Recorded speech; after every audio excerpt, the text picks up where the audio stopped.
मेरे प्यारे दोस्तों, आप सभी का स्वागत है आपके अपने चैनल सतीश स्टडी पॉइंट पर। तो हम मैथ में जहाँ थे आज उससे आगे बढ़ते हैं। तो हम पढ़ा रहे थे आपको प्राइम नंबर। देखो, प्राइम नंबर के बारे में हमने बहुत डिटेल से बता दी है आपको।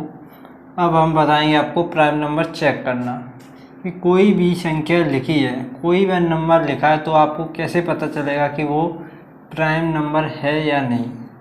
तो उसका छोटा सा कॉन्सेप्ट वो आप ध्यान रखना, बाद बाकी आप चेक कर लोगे। पहला कॉन्सेप्ट तो यही होता है कि जो प्राइम नंबर यानी कि अभाज्य संख्या होती है, जो अभाज्य संख्या होती है उसके हमेशा दो ही फैक्टर होते हैं। ये तो आपको पता है। एक फैक्टर उसका क्या होगा, एक, और एक फैक्टर वो खुद होगा, स्वयं वो संख्या होगी। जैसे आपके सामने एक प्राइम नंबर लिया 5 एक अभाज्य संख्या आपके सामने ली है, तो इसके फैक्टर क्या होंगे। फैक्टर मतलब एक किस किस से भाग हो जाएगा। एक तो 1 से होगा और एक खुद यानी कि स्वयं 5 से होगा। जिसके दो फैक्टर होते हैं वो संख्या कैसी होती है, प्राइम नंबर। अब देखो, आपके सामने लिखी दो संख्या, एक लिखी है 87 और एक लिखी है 103। तो आपको बताना है 87 क्या प्राइम नंबर है, अभाज्य संख्या है या नहीं। तो आपको समझ में नहीं आएगा। इसके दो फैक्टर तो आपको पता है, एक तो ये 1 से कट ही जाएगा और एक 87, इन दोनों से ये भाग हो जाएगा। अब इनके बीच में कोई ऐसी संख्या हो जो इसको भाग कर दे, पूरी पूरी भाग यानी कि पूरी पूरी संख्या को काट दे। तो आपको नहीं पता है 45, 37, 38 इससे भाग हो जाए। तो चेक कैसे करें। तो चेक करने का एक तरीका होता है, जो संख्या लिखी है, जो संख्या आपके सामने लिखी है, तो आप क्या करो, उससे छोटी संख्या देखो जो एक परफेक्ट स्क्वायर हो, जो एक पूर्ण वर्ग संख्या हो। एक ऐसी संख्या देखो जो संख्या आपके सामने लिखी है, जिसको हमें चेक करना है कि ये एक प्राइम नंबर है या नहीं। जैसे हमें 87 को चेक करना है, ये एक अभाज्य संख्या है या नहीं। तो हम क्या करेंगे, इससे एक ऐसी छोटी संख्या देखेंगे जो एक परफेक्ट स्क्वायर हो, जो एक परफेक्ट यानी कि पूर्ण वर्ग हो। तो 87 से छोटी जैसे ही आप देखोगे, 9 का वर्ग होता है 81, ठीक है।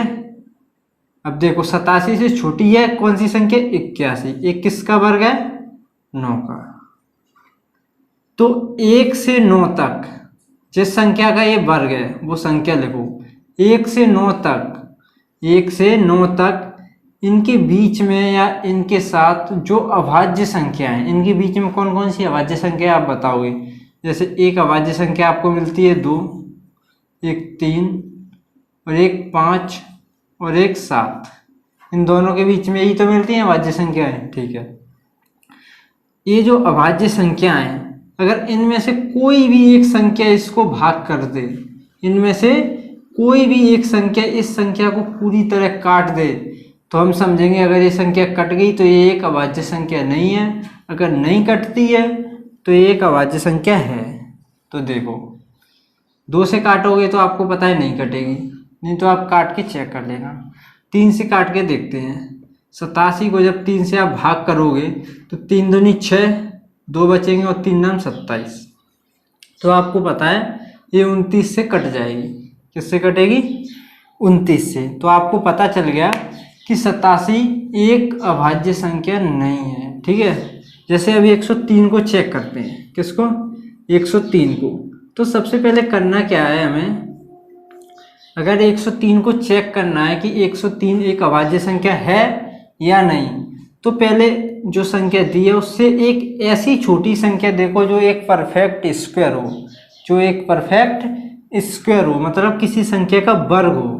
तो आप देखोगे 103 से छोटी 102 ये किसी संख्या का वर्ग नहीं होती है। 101 ये किसी संख्या का वर्ग नहीं होती है। इससे छोटी 100 ये किसका वर्ग होती है, आपको पता है ये 10 का वर्ग होती है, ठीक है।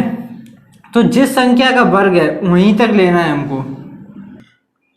आपको क्या करना है, 1 से जिस संख्या का वर्ग होती है उस संख्या तक, 1 से उस संख्या तक जिस संख्या का वर्ग 10 का वर्ग होती है 100, तो 1 से 10 के बीच में, 1 से 10 के बीच में आपको अभाज्य संख्या लिखनी है। कैसी संख्या, अभाज्य संख्या है। और 1 से 10 के बीच में आपको पता है कितनी अभाज्य संख्या होती है, 4। और कौन कौन सी होती हैं, 2, 3, 5, 7।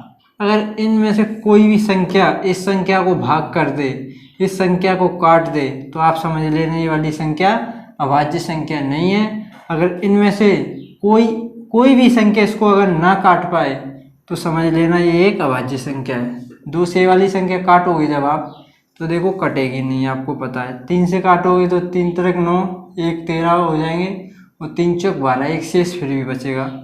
5 से तो कटेगा ही नहीं, 5 से कटने का नियम आपको बता दिया है मैंने। 7 से चेक करोगे, 7 एकम 7, 3 बचेंगे, और 7 चौक 28, यानी कि ये संख्या नहीं कट रही है 103, यानी कि ये एक अभाज्य संख्या है। इस प्रकार आप कोई भी संख्या निकाल सकते हो कि वो भाज्य संख्या है या अभाज्य संख्या है। देखो कुछ स्टार लगा के आप नोट कर लेना कुछ संख्याएं। जैसे अभाज्य संख्याओं में क्या होता है आपको पता है, सभी की सभी अभाज्य संख्याएं, सभी की सभी अभाज्य जो संख्याएं होती हैं, सभी अभाज्य संख्याएं, वो संख्याएं कैसी होती हैं? हमेशा विषम संख्याएं। सभी अभाज्य संख्याएं कैसी होती हैं? विषम संख्याएं। विषम बोले तो ऑड नंबर, ठीक है ना। लेकिन एक संख्या जो 2 है, इसे देखो, आपको पता है 2 एक कैसी संख्या? अभाज्य संख्या है। 2 एक अभाज्य संख्या है, और ये सिर्फ अकेली ऐसी संख्या है जो कैसी होती है? सम बोले तो इवन नंबर, ठीक है।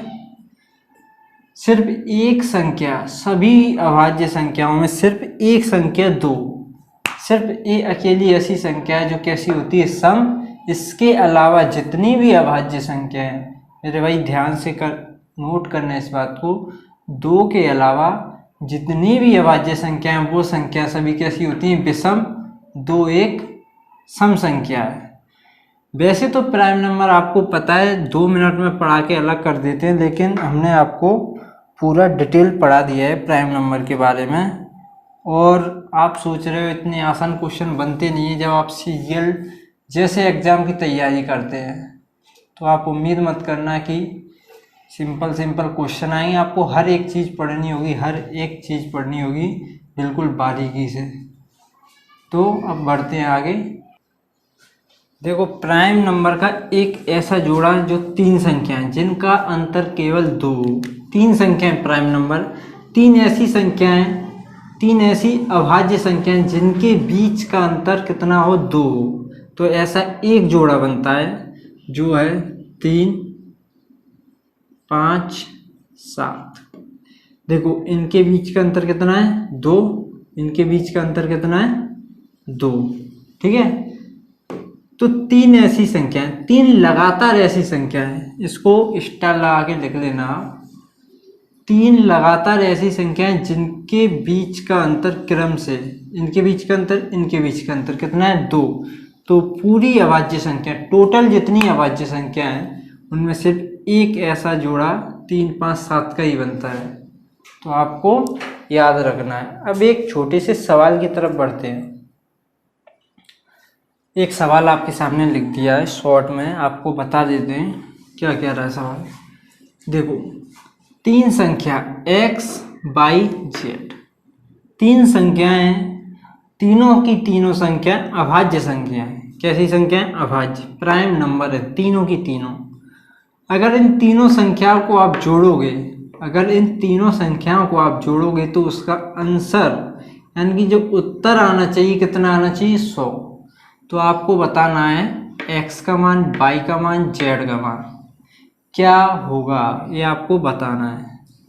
तीनों के तीनों नंबर होने चाहिए अभाज्य संख्याएं, और उन तीनों को जोड़ें तो आंसर आना चाहिए आपका 100। तो देखो कैसे करना है इस सवाल को। आपको कल जो कराया था संख्याएं जोड़ना गुणा करना, उसका थोड़ा कॉन्सेप्ट इसमें लगेगा। अगर जिसको याद है कल जो पढ़ाया था तो आपकी समझ में अच्छी तरह आ जाएगा। तो देखो आपको पता है अभाज्य संख्याएं होती हैं, वो संख्याएं होती हैं विषम। अभाज्य संख्याएं कैसी होती हैं? विषम। अगर 2 को छोड़ दें तो 2, मान लो 2 एक अभाज्य संख्या होती है, ये अकेली होती है सम संख्या। अगर इसको छोड़ दें, बाकी सभी अभाज्य संख्याएं होती हैं वो सभी की सभी विषम संख्याएं होती हैं। तो मान के चलो अगर ये तीनों संख्या अभाज्य संख्या हैं, इन तीनों को जोड़ने पर 100 आंसर आता है। मान के चलो इन तीनों में 2 है नहीं, इनमें से किसी भी संख्या का मान 2 नहीं है। अगर इनमें से किसी भी संख्या का मान 2 नहीं है तो बाकी जितनी अभाज्य संख्या होती हैं वो कैसी होती हैं? विषम। आपको पता है कैसी होती हैं? विषम। तो मान लो ये तीनों संख्या कैसी होंगी? विषम। ठीक है। अगर इनमें किसी भी संख्या का मान 2 नहीं है तो बाकी की संख्या अभाज्य संख्या होती हैं विषम। तो ये संख्या कैसी होंगी? विषम। अगर इनमें से कोई भी संख्या 2 नहीं है तब। अब देखो, अगर विषम विषम को जब आप जोड़ोगे मेरे भाई, विषम विषम को जब आप जोड़ोगे तो आपका उत्तर आएगा विषम आएगा या सम। कल मैंने आपको बताया था, तो आंसर आपका आएगा कैसा? सम। कैसा आएगा? इन दोनों को जोड़ोगे। अब बची एक और विषम संख्या। जब आप एक संख्या सम और एक संख्या विषम, इन दोनों को जोड़ोगे मेरे भाई, एक संख्या सम और एक संख्या विषम, इन दोनों को जोड़ोगे तो आंसर आएगा विषम। आंसर आएगा विषम। लेकिन यहाँ पे आंसर कैसा है? सम या विषम? तो आप बोलोगे सर इधर तो आंसर कैसा है? इधर आंसर है सम।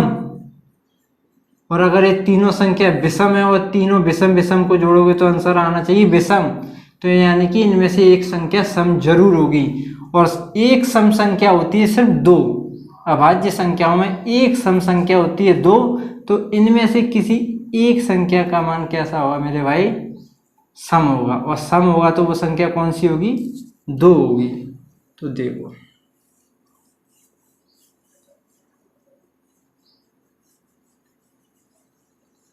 तो मेरे भाई इनमें से किसी एक का मान आप मान लो 2। मान लो x का ही मान मान लिया, x का मान मान लिया 2 है और एक ऐसी संख्या है सम। ठीक है। अब 2 के अलावा जो शेष संख्या होंगी और शेष अभाज्य संख्या कैसी होंगी 2 के अलावा? आपको पता है विषम। ये विषम और ये विषम। जब विषम विषम को जोड़ोगे तो आंसर कैसा आएगा? सम। और ये वाली पहले से ही सम है और इनका जोड़ सम आएगा। इन दोनों को जोड़ोगे सम सम को तो आंसर आएगा आपका सम। और इधर भी कैसा है? सम। तो यानी कि ये दोनों संख्या अब आपको निकालनी है। x का मान 2 रखना है। x का मान आपने निकाल लिया 2 होगा। अब y और z का कैसे निकालेगा? तो y और z के लिए सवाल में एक लाइन और लिखी है, उसको समझ लो। अब तो कुछ भी हो आप कर लोगे। सवाल में क्या लिखा है कि y और z के बारे में क्या लिखा है? इनमें से एक संख्या दूसरी से 36 ज़्यादा है। एक संख्या दूसरी से 36 ज़्यादा है मेरे भाई। इनमें से एक संख्या दूसरी से 36 ज़्यादा है। तो इनमें से कोई भी मान लो, मान के चलो इसको x मान लो, इसको 36 ज़्यादा मान लो, x + 36। एक संख्या 2 मानी है, एक संख्या x मानी है, एक संख्या x + 36। इन तीनों को जोड़ेंगे तो आंसर कितना आना चाहिए? 100। इन तीनों को जोड़ोगे तो आंसर कितना आना चाहिए? 100। तो जैसे ही आप इन्हें जोड़ोगे मेरे भाई तो जोड़ दो, कितना आएगा? तो देखो x x हो जाएगा 2x और 36 और 2 हो जाएगा 38। तीनों संख्या जोड़ दी और आंसर कितना आना चाहिए? 100। इसे सॉल्व करोगे मेरे भाई तो 38 हो जाएगा माइनस का, और 100 में से 38 घटाओगे आप तो कितना बचेगा? 2 और बचेगा 6। ठीक है। और ये हो जाएगा 2x बराबर, x का मान निकालोगे 2 बटे में जाएंगे तो कितना आएगा? 31। कितना आया? 31। तो x का मान आया 31। इधर x का मान 31 रखोगे, 31 और 36 कितना हो जाएगा? 6 और 1 7, 3 और 3 6। देखो एक संख्या आपकी 2, एक संख्या आपकी 31 और एक संख्या आपकी 67। तीनों की तीनों कैसी संख्या है मेरे भाई? अभाज्य संख्या है। और इन तीनों को जब आप जोड़ोगे ना तो आंसर कितना आएगा? 100। जोड़ के देख लो, जोड़ोगे आप, ये देख लो 67, 31 और 2, 2 और 1 3, 3 और 7 10, 10 की 0 वहाँ से ले, 6 और 1 3, 3 और 1 6 और 1 3, 6 और 3 9, 9 और 1 10। कितना हो गया? 100 आ गया जोड़ने पर।